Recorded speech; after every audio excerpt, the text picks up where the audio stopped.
ऐसी के हैं जो पेपर में पूछे जाते हैं या कि match the following, tick the correct या कि fill in the blank true false में भी पूछे जाते हैं, ध्यान रखना। लगभग सभी से बनता भी होगा। तो जैसे फर्स्ट फार्मूला है sin square theta plus cos square theta equal क्या होता है 1।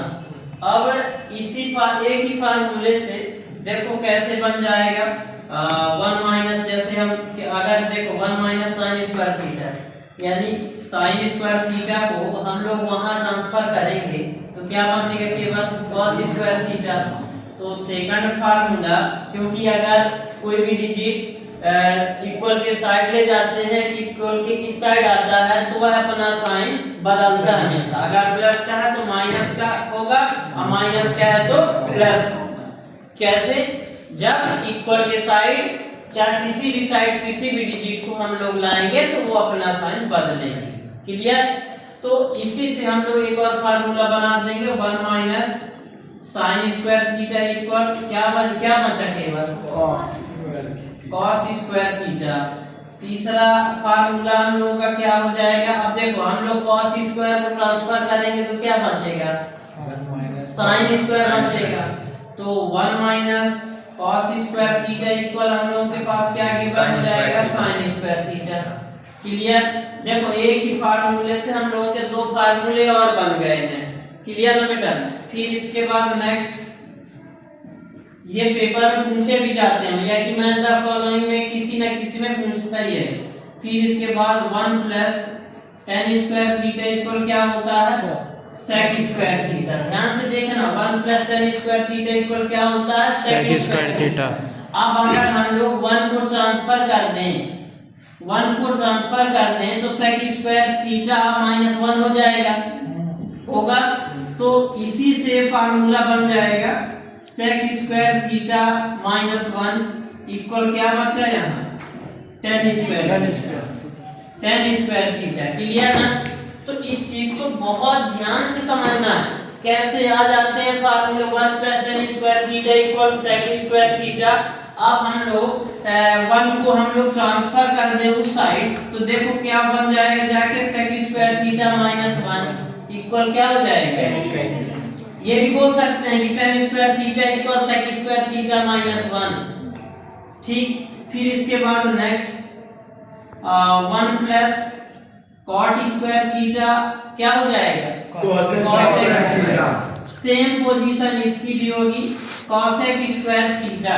अब सेम पोजीशन इसकी भी कैसे होगी? जैसे sec स्क्वायर थीटा -1 बना तो ये भी 1 को हम लोग वहां ट्रांसफर करेंगे तो एक्चुअली हम उसको ऐसे लिख देते हैं। हमेशा ऐसे क्वेश्चन ये ज्यादा पूछे जाते हैं, इक्वल में ऐसे लिखा रहता है। ठीक है ना? तो हम लोग क्या राइट कर देंगे cosec स्क्वायर थीटा -1 क्या बचा cot स्क्वायर थीटा। बहुत मोस्ट इंपॉर्टेंट है चैप्टर 8 से। हमेशा ये ज्यादा पूछे जाएंगे क्वेश्चन। 2 या 3 मार्क्स के एक क्वेश्चन ही आएगा इसमें से, मैक्सिमम या कि 2 क्वेश्चन आ सकते हैं मैक्सिमम। इसमें से क्या आएंगे मैच द फॉलोइंग अभी बता रहा हूँ, फिल इन द ब्लैंक ये सबसे ज्यादा आएंगे। तो cosec स्क्वायर थीटा हम लोगों का क्या हो गया cosec square theta -1 equal cot square theta. इतना क्लियर हुआ? कभी कभी ऐसा भी हमें देता क्वेश्चन, देखना इसी को जैसे दे दिया अंडर रूट में 1 plus tan square theta equal 1 plus tan square theta equal.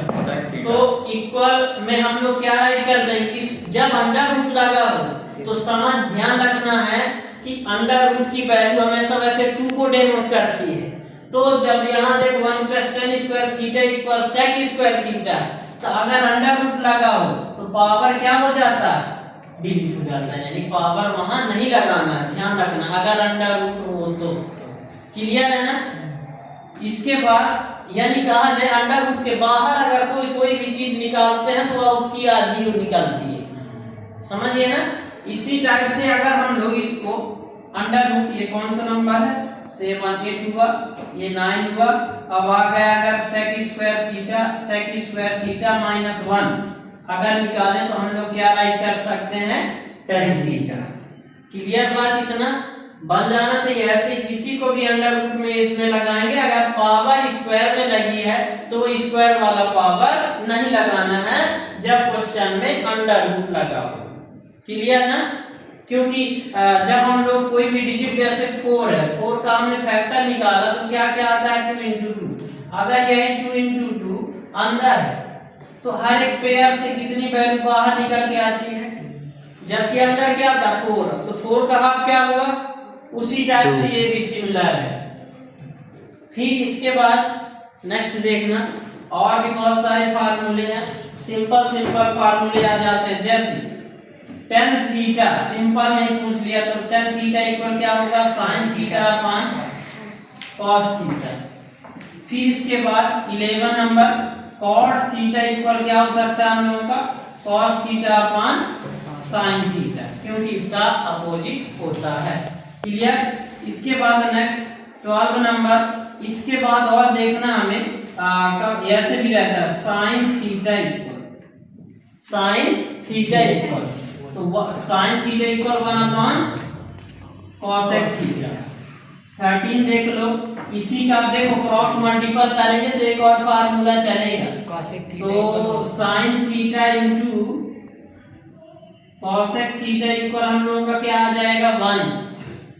14 number देखना, इसके बाद में cos थीटा इक्वल अगर लिखूं तो 1 अपॉन क्या हो जाएगा sec थीटा। फिर से इसका क्रॉस मल्टीपल वो करेंगे तो बचेगा ऊपर 1, तो एक न्यू फार्मूला बन जाएगा cos theta into sec theta equal क्या हो जाएगा हम लोगों का 1। ठीक है बेटा, इतना समझ रहे हो? ये फार्मूले बहुत मोस्ट इंपॉर्टेंट है, ध्यान रखना हमें। इसके बाद नेक्स्ट 10 है, इसके बाद अगर मैं लिखूं tan थीटा इक्वल तो tan का उल्टा क्या होता है cot, sin का उल्टा क्या होता है, sin का उल्टा cosec, sin का उल्टा cosec, cos का उल्टा sec, tan का उल्टा cot का उल्टा tan। ये ध्यान रखना हम लोगों को। तो tan थीटा इक्वल 1 अपॉन क्या हो जाएगा cot थीटा। फिर से क्रॉस मल्टीपल होगा तो एक और न्यू फार्मूला बन जाएगा tan थीटा इनटू क्या हो जाएगा cot थीटा। क्लियर है ना? बन जाना चाहिए ऐसे। और कभी कभी क्वेश्चन में ये भी रहता है sin 0 tan 0 sin 0 degree tan 0 degree, इनकी वैल्यू क्या होगी 0। sin 0 डिग्री tan 0 डिग्री, इनकी वैल्यू क्या होगी 0। इसके बाद नेक्स्ट है cos 0 डिग्री और sec 0 डिग्री, इनकी वैल्यू क्या होती है हमेशा 1। इनकी वैल्यू क्या होती है 1। अभी और भी फार्मूले हैं, जैसे देखना जैसे कभी कभी ऐसा होता है sin 90 माइनस थीटा। बताओ sin 90 माइनस थीटा तो बदलेगा किसमें, cos में। किसमें बदलेगा? फिर इसके बाद 21 cos 90 माइनस थीटा इक्वल क्या हो जाएगा sin। ठीक है, बन जाएगा इतना। तो ये फार्मूले, हालांकि ये वाला जो पार्ट मैंने बताया ये डिलेटेड पार्ट का, इसलिए इसको ज्यादा इंपॉर्टेंट नहीं देना, लेकिन यहाँ तक पूरे इंपॉर्टेंट है। क्लियर? इनको चलो राइट कर लो, अभी कंप्लीट करना, इनके अलावा कोई